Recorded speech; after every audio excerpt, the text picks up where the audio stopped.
क्या आज के इस कलयुग में, जहां चारों ओर भौतिकता, लालच और भ्रम का अंधकार फैला है, क्या सच में कोई मनुष्य अपनी आत्मा की शक्ति से कुछ दैवीय प्राप्त कर सकता है?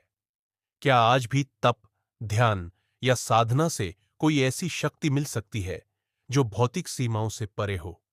या यह सब केवल पुराणों और कहानियों की कल्पना है?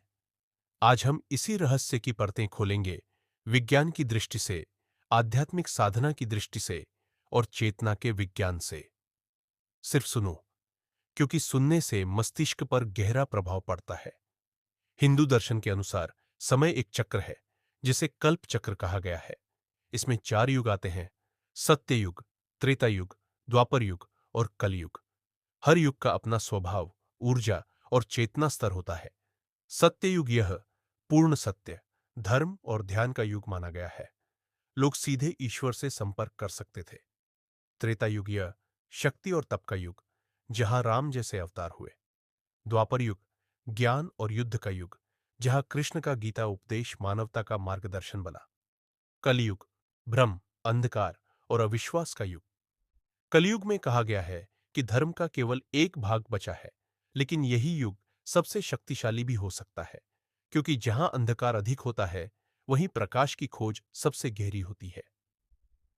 तप शब्द संस्कृत के तपस से आया है, जिसका अर्थ है आंतरिक ऊष्मा या संघर्ष से आत्मशुद्धि। तप का मतलब केवल जंगल में बैठना नहीं है, बल्कि अपने विचारों, इच्छाओं और भावनाओं पर नियंत्रण रखना है। महर्षि पतंजलि ने योग सूत्र में लिखा, तपस्वाध्याय ईश्वर प्रणिधानानि क्रिया योग, अर्थात तप, स्वाध्याय, आत्म अध्ययन और ईश्वर में समर्पण ही सच्चा योग है।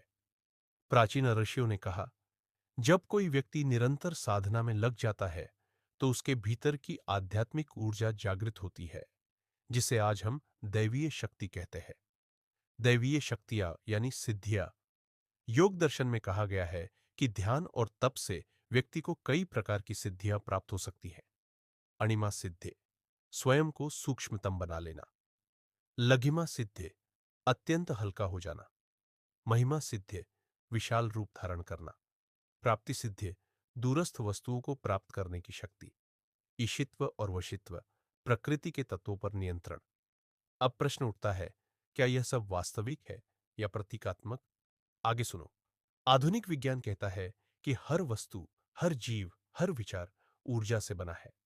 आइंस्टाइन का समीकरण ई बराबर mc वर्ग भी यही बताता है कि पदार्थ और ऊर्जा एक ही है, बस अलग रूपों में। अब सोचो, यदि हमारी चेतना ऊर्जा का एक रूप है, तो क्या गहन ध्यान और तप के माध्यम से हम इस ऊर्जा को नियंत्रित नहीं कर सकते? क्वांटम फिजिक्स ने यह माना है कि कण, पार्टिकल्स, पर्यवेक्षक यानी ऑब्जर्वर के अनुसार व्यवहार बदलते हैं। इसका अर्थ यह हुआ कि विचार का भी पदार्थ पर प्रभाव है। तो क्या यही वह दैवीय शक्ति नहीं, जहां विचार, ऊर्जा और चेतना एक साथ मिल जाते हैं? इतिहास में ऐसे अनेक उदाहरण हैं, जहां साधना के माध्यम से लोग अद्भुत कार्य करने में सक्षम हुए। महर्षि विश्वामित्र, जिन्होंने तप से त्रैलोक्य को हिला दिया और एक नई सृष्टि रची। हनुमान जी, जिनकी लघिमा और महिमा सिद्धियां प्रसिद्ध है।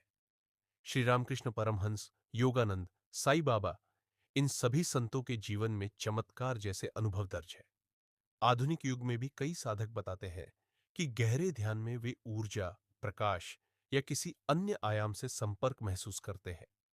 विज्ञान इन्हें ऑल्टर्ड स्टेट्स ऑफ कॉन्शियसनेस कहता है, लेकिन अध्यात्म इन्हें साक्षात्कार कहता है। शास्त्रों के अनुसार कलयुग में मनुष्य की साधना कठिन नहीं, बल्कि सरल हो गई है। सत्य युग में ध्यान से, त्रेता युग में यज्ञ से, द्वापर युग में पूजा से और कलयुग में केवल नाम स्मरण से मुक्ति संभव बताई गई है। कलौ तद हरि कीर्तनात्, भागवत पुराण, अर्थात कलयुग में केवल हरि नाम का स्मरण ही परम साधना है। इस युग में ऊर्जा अधिक अस्थिर है, लेकिन मन की शक्ति भी उतनी ही प्रबल हो सकती है, यदि साधना, ध्यान और आस्था सच्ची हो। दैवीय शक्तियां अब शरीर नहीं, बल्कि चेतना के स्तर पर प्रकट होती है, जैसे अंतर्ज्ञान, हीलिंग पावर और मैनिफेस्टेशन की क्षमता। तंत्र और योग ग्रंथों में कहा गया है, मानव शरीर में 7 चक्र और तीन प्रमुख ऊर्जा नाड़ियास होती है: इडा, पिंगला और सुषुम्ना। जब साधक तप करता है तो यह ऊर्जा धीरे धीरे सुषुम्ना में प्रवाहित होती है, जिससे कुंडलिनी शक्ति जागृत होती है। यह शक्ति जब सहस्रार तक पहुंचती है तो साधक के भीतर दैवी चेतना का अनुभव होता है। विज्ञान इसे हियर ब्रेन स्टेट या एक्सपेंडेड अवेयरनेस कहता है। यानी जहां विज्ञान दिमाग की रासायनिक प्रक्रिया देखता है, वहीं अध्यात्म उस प्रक्रिया के मूल चेतन स्रोत को अनुभव करता है। विज्ञान कहता है जो मापा जा सके वही सत्य है। अध्यात्म कहता है जो अनुभव किया जा सके वही सत्य है।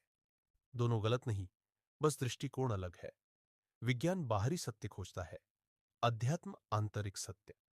विज्ञान प्रयोगशाला में ऊर्जा मापता है, साधक ध्यान की गहराई में ऊर्जा महसूस करता है।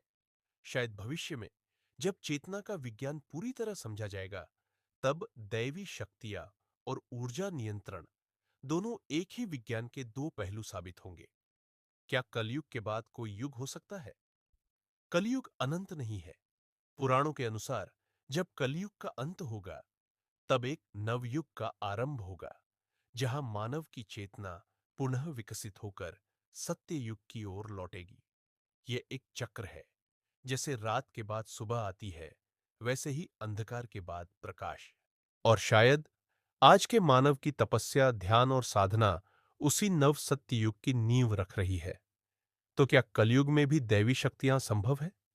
हां, लेकिन वे जादू नहीं हैं। वे हमारी चेतना की वास्तविक क्षमताएं हैं। तप का अर्थ है अपने भीतर की अव्यवस्थित ऊर्जा को अनुशासित करना। जब मन, प्राण और चेतना एक दिशा में केंद्रित होते हैं, तब दैवी शक्ति प्रकट होती है। कभी हीलिंग के रूप में, कभी इंट्यूशन में और कभी करुणा में। विज्ञान और अध्यात्म दोनों उसी सत्य की ओर बढ़ रहे हैं कि मनुष्य सीमित नहीं है, वह एक कॉस्मिक चेतना का अंश है। तो दोस्तों, अगर तुम्हें भी इस ब्रह्मांड के रहस्यों को समझना है, तो बाहरी प्रयोगशाला में नहीं, अपने भीतर उतरना शुरू करो। क्योंकि जब मन शांत होता है, तभी दैवी शक्ति प्रकट होती है। तप, श्रद्धा और साधना, यही है वो द्वार जिनसे ब्रह्म का अनुभव संभव है। जो स्वयं को जान लेता है, वो पूरे ब्रह्मांड को जान लेता है। धन्यवाद।